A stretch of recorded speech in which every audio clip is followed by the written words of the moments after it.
You're watching Capital Connection from the Illinois State Capitol. He's the longest tenured Republican in Congress from Illinois. But next November, you will not see Congressman John Shimkus's name on a ballot. He's stepping away from Congress, opening up a void in his place. That's invited a number of Republicans and a few Democrats to try and jump in this race in 2020 to go to Congress for this next term. One of those candidates joins me now. That's Darren Duncan, the treasurer at Vermilion County.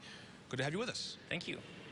So a lot of voters are wanting to get to know who the candidates are in this race. You've introduced yourself with sort of a campaign ad so far that talks about who you are.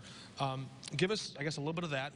Why did you decide to get into this race? And I guess I'll add a little bit of context. A lot of people took a look at it and thought, I just don't know. There was a lot of people saying we might jump in. They didn't. Why did you?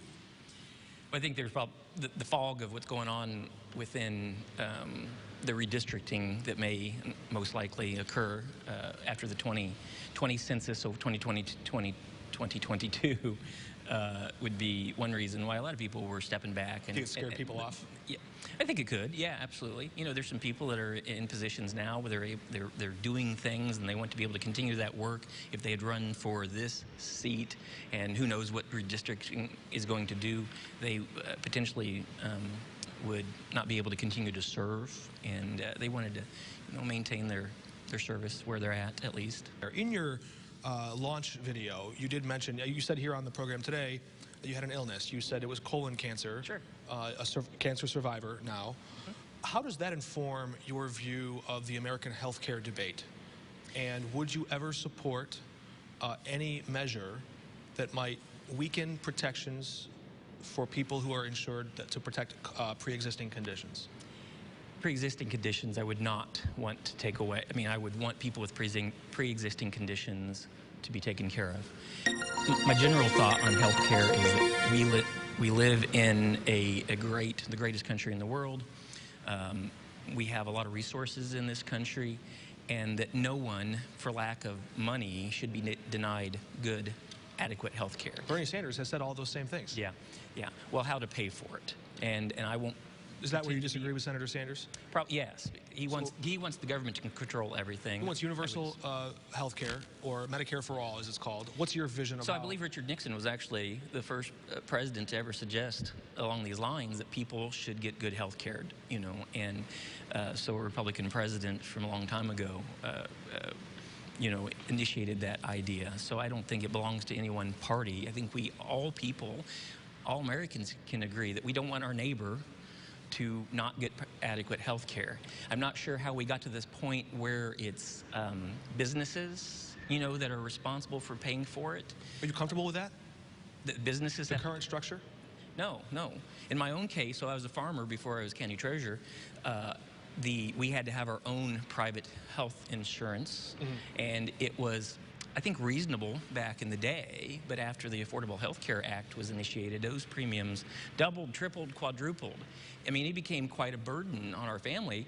Is that the part that makes you uncomfortable with the structure? Is the profit that insurance companies can make on a person's plight? Yeah, not necessarily on that. I think, I'm not against anybody making money in what they're doing, and I believe very much in private enterprise.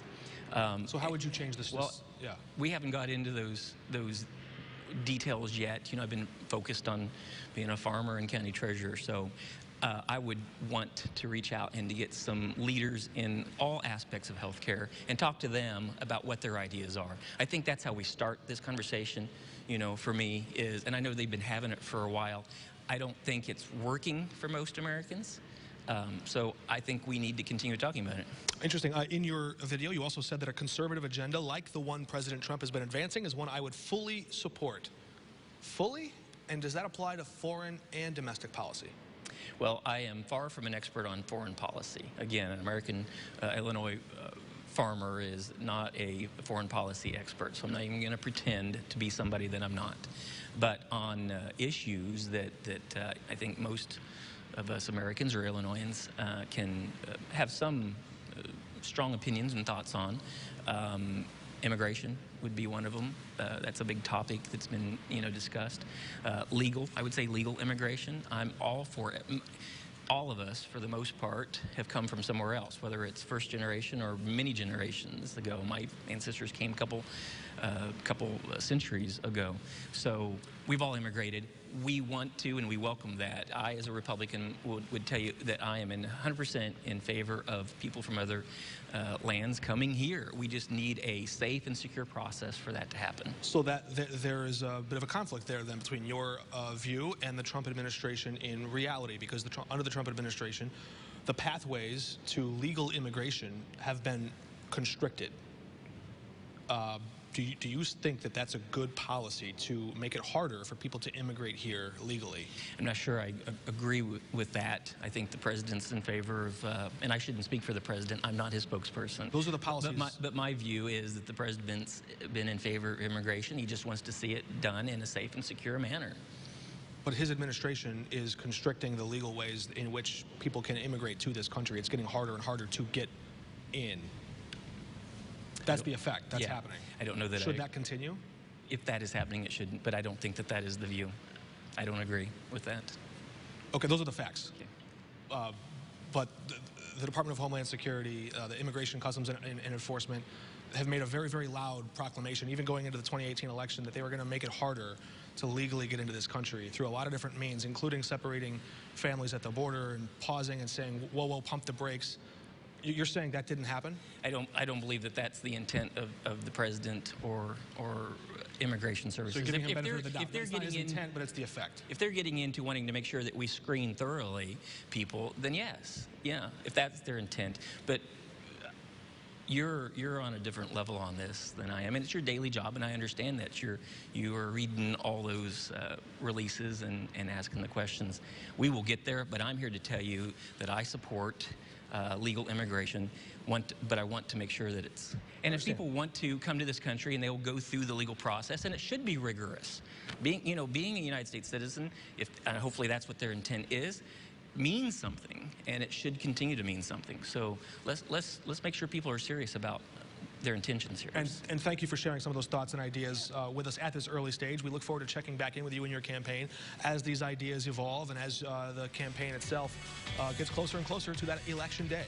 Darren, Duncan, thanks for joining us. Thank you. We're back in a moment. You're already a caregiver. You just don't know it yet.